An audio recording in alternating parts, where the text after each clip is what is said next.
사로잡힌 시선, 따뜻한 공정의 가치로 함께합니다. 황보선의 출발 새 아침. 네, YTN 라디오 황보선의 출발 새 아침 2부 시작합니다. 자, 국회가 8일 내일이죠. 정세균 국무총리가 국회에서 정세균 국무총리와 권덕철 보건복지부 장관을 불러서 긴급 현안 질의를 합니다. 어떤 내용들이 오갈지 지금 관심 집중되고 있는데요. 전문가 의견도 미리 좀 들어보겠습니다. 서민 단국대 의대 교수 전화로 연결됐습니다. 서민 교수님 안녕하십니까? 네, 안녕하십니까. 서민입니다. 예. 먼저 지금 내일 그 긴급 현안 질의에서 아무래도 그 백신 수급 상황에 대해서 어떤 질문들이 나오고 그러지 않겠습니까? 네. 예. 이 백신 수급 지금까지 어떻게 진행됐고 좀 지켜보셨을 텐데 제대로 잘 올바로 가고 있다고 생각하십니까? 그러니까 좀 사는 나라들은요. 예. 그러니까 최소한 5월 정도에 이제 태스크포스 팀 만들고 이제 백신 살 생각 계획을 세우거든요. 작년 그러니까 어느 회사가 예. 성공할지 모르기 때문에 네. 한 3개에서 7개까지 이제 계약을 하고 네. 그러니까 작년 12월에 이런 기사가 났어요. 싱가포르 공항에 네. 화이자 백신이 도착했던 그런 사진이 이제 실리고 예. 기사가 나왔어요. 네. 이제 그걸 보면서 우리는 이제 부럽다고 그러지만 싱가포르 사람들은 어떤 생각하겠습니까? 이제 코로나 이제 곧 끝나겠구나. 이런 희망을 갖잖아요. 예. 그러니까 근데 우리 같은 경우는 백신을 하나도 안 샀기 때문에 그래서 언제 들어올지 기약도 없고 그래서 이제 우리 국민들이 지난 1년 동안 얼마나 고생했습니까? 코로나 때문에. 근데 백신이 이제 눈앞에 있으면 이제 좀만 더 참자 이게 되는데 네. 지금 우리가 그게 안 되고 있는 거죠. 정부가 좀 잘못한 거예요, 이거는. 예. 그러면 이제 그 치료제 얘기도 들리지 않습니까? 네네. 이게 셀트리온에서 만든 치료제가 이번 달 시판될 수 있을 것이다 이런 소식이 들리는데 이건 반가운 소식 아닙니까? 어떻게? 저는 셀트리온이 뭔가 이렇게 열심히 하려는 거 너무 높이평가하고요. 네네네. 우리나라 제약 산업이 이런 분들 때문에 발전하는 겁니다. 근데 그것과 별개로 예. 이 치료제가 이 중증 환자에서는 별 도움이 안 되거든요. 그러니까 네. 사망률 낮춰주는 효과는 없고 그리고 단지 경증 환자를 이제 중증으로 가는 걸 막아주는데 예. 근데 이건 입원해서 주사로 맞아야 되는 거고요. 가격도 한 번에 한 40만 원 정도 되거든요. 40만 원 정도. 예, 그리고 경증 환자, 그러니까 원가만 봐도 그런데 예. 경증 환자 대부분이 중증으로 가지 않고 그냥 저절로 낫기 때문에 굳이 이런 주사를 맞을 필요가 없습니다. 가뜩이나 그 병실도 모자라고 예. 주사 놓을 인력도 없는데, 그래서 이게 코로나 사태를 다 끝내는 거랑 아무 관계가 없습니다. 그러니까 미국만 해도 벌써 이제 자기 나라 개발한 치료제가 2개나 있는데, 예. 미국 지금 전혀 상황이 아주 참혹하지 않습니까? 예. 이런 치료제를 개발하는 노력이야 우리가 평가를 해야 되겠지만 현실적으로는 도움이 크게 안 될 것이다 이렇게 지금 네. 보고 계시네요. 그러면 또 이런 말씀도 하신 걸로 제가 들었습니다. 치료제 효능 언론 플레이인 거 아니냐. 그래서 그것 때문에도 정부가 백신 구매를 게을리한 거 아니냐 이런 말씀하셨죠. 네. 그러니까 서정지 회장님이 예. 그분은 이제 셀트리온 기업인이니까 당연히 네네. 이제 자기 회사를 더 띄우는 발언을 하죠. 예. 그러니까 근데 문 대통령께서 이제 여기 좀 넘어간 것 같아요. 그러니까 이 대통령 생각에는 우리나라에서 만든 치료제, 이 국산 치료제가 이 K방역의 성과를 좀 빛내줄 것이다. 예. 이런 생각을 한 것 같아요. 왜냐하면 10월 15일 날, 그러니까 백신을 좀 구했어야 되는 그때 이런 거래요. 그러니까 대통령께서 이제 서정진 셀트리온 회장을 만나서 정부가 끝까지 지원해서 반드시 백신 치료제를 개발할 수 있도록 하겠다. 예. 그러니까 이걸 보면 이 대통령께서 이 치료제랑 백신의 차이점을 잘 모르시는 게 아닌가. 그리고 상황이 어떤지 잘 모르시는 것 같아서 예. 이제 그 백신 구매를 그래서 못한 것 같아요. 제가 보기에는. 그러면은 이제 아까 말씀하신 것처럼 이 셀트리온의 치료제는 사망을 막을 수 있는 그런 중요한 단계에서 쓸 수 있는 치료제가 아니고 네. 경증에서 중증으로 가는 걸 막을 수 있는 거기 때문에 현실적으로는 큰 도움 안 된다. 이런 중요한 부분을 대통령이 알고 계셨으면 이런 상황이 안 네. 왔을 것이다. 이렇게 생각하시는 건가요? 예, 좀 그렇게 생각합니다. 예, 그렇군요. 그러면 또 이런 비판도 하셨죠.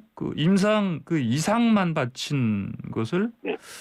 식약처에 허가 내달라 이렇게 하는 것도 문제가 있다. 이렇게 보고 네. 계시죠? 그러니까 원래 우리 몸에 예. 이물질이 들어가면 이제 그거 자체로 부작용이 생겨요. 예. 그래서 이제 임상 시험을 꼭 해서 안전성을 증명해야 되는데요. 네. 그러니까 이제 1상, 2상, 3상까지 있고 이 3상이 다수 환자를 대상으로 이제 시행하는 거거든요. 예. 그래서 이제 3상을 통과하면 승인을 내주는데, 근데 화이자 백신 같은 경우는 이제 수만 명을 대상으로 3상을 마쳤는데도 불구하고 네. 언론의 부작용에 대한 이제 기사가 끊이지 않지 않습니까? 네네. 근데 이제 셀트리온은 327명을 대상으로 이상만 마친 상태고 예. 3상도 안 했는데 이거를 갖다 40일 만에 뭐 긴급 승인하겠다 뭐 이런 말을 하는데 네. 저는 되게 이게 불안한 거죠. 사실 미국의 치료제는 3상을 다 마친 그리고 FDA 승인까지 받은 건데 예. 우리는 이제 뭐 급해서 그런다 그러지만 이렇게까지 할 필요가 있나 싶습니다. 예, 예, 알겠습니다.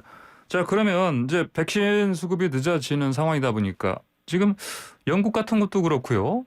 아예 그 확보되는 그 백신 여러 회사 거가 있는데 그걸 뭐 섞어서 접종시킨다 또는 한 종류더라도 이를테면 뭐 3, 4주 간격으로는 이제 2차까지 가야 되는 건데 이걸 더 기간을 더 이렇게 인터벌을 늘려서 뭐 하겠다 이런 얘기 들립니다. 그러면 그런 모델을 우리 한국에서도 해야 아니냐 이런 의견들도 들립니다.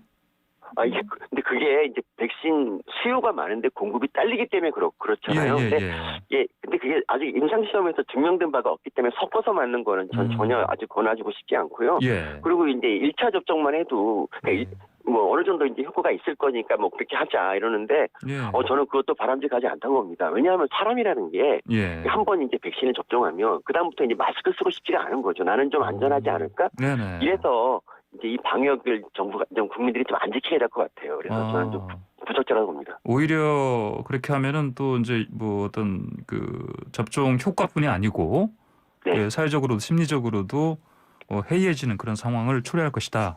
네. 이렇게 걱정하시는군요. 네. 자, 그리고 이제 이 코로나 백신을 캐나다 같은 경우는 이제 뭐 가장 많이 확보했다고 하는데 남는 백신 기부하겠다고 합니다. 네. 이거를 우리 정부가 뭐 이 백신을 뭐 받아올 노력을 해야 된다 보십니까? 그러니까 제가 이제 그런 식으로 글을 쓴 적도 있는데요. 예. 근데 이제 정부 입장에서 좀 꺼려지는 이유가 두 가지가 있어요. 이제 첫 번째는 좀 없어 보인다는 거죠. 그러니까 K 방역을 좀 자랑했던 나라가 다른 나라의 백신을 구걸한다. 이게 좀 모양이 좀 빠지지 않습니까? 예. 근데 사실 이게 더 중요한 이유인데요. 어떤 나라가 이제 남는 백신을 다른 나라한테 넘기려면 그 나라 국민이 다 맞아야 된단 말이죠. 예. 그리고 이제 효과가 있나 보고. 근데 이걸 다 기다리려면 우리가 굉장히 늦게 맞게 되는 거고요. 그거 다 기다리다가 정권 지지도가 폭망하니까 또 유통기한 문제도 있고 그래서 네. 우리는 우리 나름대로 구매해서 맞다가 혹시 이제 다른 나라가 이제 준다 그러면 그걸 이제 받아서 쓸 수 있는 거죠. 뭐. 예. 좀 유연하게 대처할 필요가 있습니다. 방역 당국에서 이런 얘기도 한 적이 있지 않습니까? 뭐 다른 나라들 사실은 우리와는 상황이 좀 다르다. 뭐 하루에 뭐 수만 명이 이제 확진자가 생기는 그런 나라들, 영국이라든지 이런 데서는 일단 당장 방법이 백신밖에 없기 때문에 빨리 승인하고 빨리 접종시키는 것밖에 없으니까. 근데 이제 그러다 보니까 부작용이 생길 수 있다. 그런 부작용들을 관찰할 수 있을 것이다. 그래서 우리는 굳이 서두를 필요 없다. 이런 논리를 편 것 같은데 적절한 대응이라고 보십니까? 그러니까 제가 제일 아쉬운 게 바로 이거예요. 그러니까 누구나 이제 뭐 일을 잘못할 수 있거든요. 근데 그때 이제 자기 잘못을 솔직히 인정하고 앞으로 이제 어떻게 하겠다. 뭐 이래야 이제 발전이라는 게 있는데 그러니까 필요하면 욕도 좀 먹어야 돼요. 근데 이 정부는 욕 먹는 거를 너무 싫어하다 보니까 그 상황을 이제 모면하기 위해서 막 거짓말을 합니다. 그러니까 예를 들어서 화이자가 먼저 우리한테 백신을 사달라고 이제 매달리고 있다. 뭐 이런 게 대표적인 그런 진짜 거짓말이죠.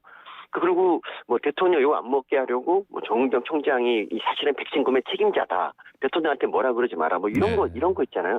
이런 것들이 이제 국민에게 신뢰를 잃는 이유죠. 그러니까 솔직하게 그냥 내가 지금 사랑 못했는데 이제부터 잘하겠다. 이러면 얼마나 좋아요. 솔직하게 인정하고 개선책 빨리 찾는 게 낫다 이런 말씀이시죠? 네. 자, 그리고 뭐 야당에서는 이제 백신의 정치화라고 좀 비판하고요. 여당은 정치 공세라고 맞섭니다. 이 상황은 뭐 어떻게 보십니까? 그러니까 정치라는 게 이제 국민을 뭐 잘 살게 하려는 방법을 놓고 싸우는 거잖아요.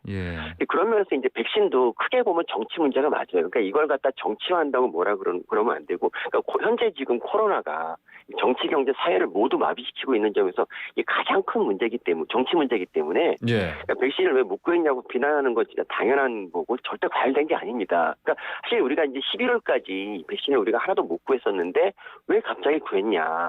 야당하고 언론하고 그리고 이제 우리 국민들이 비판하니까 갑자기 열심히 해서 이제 어려운 와중에 이렇게 뭐 성과를 좀 낸 거거든요. 만약에 그런 일이 없었으면 정부가 지금도 백신을 구할 생각을 안 했을 거란 말이죠. 그래서 정부가 이제 진작에 솔직히 자기 잘못을 인정하고 야당과 국민에게 이제 협조를 구하면 이게 이제 정치화가 덜 될 텐데 네. 오히려 이제 그거를 갖다 방어하려고 이상한 논리를 펴기 때문에 이게 문제가 되는 거죠.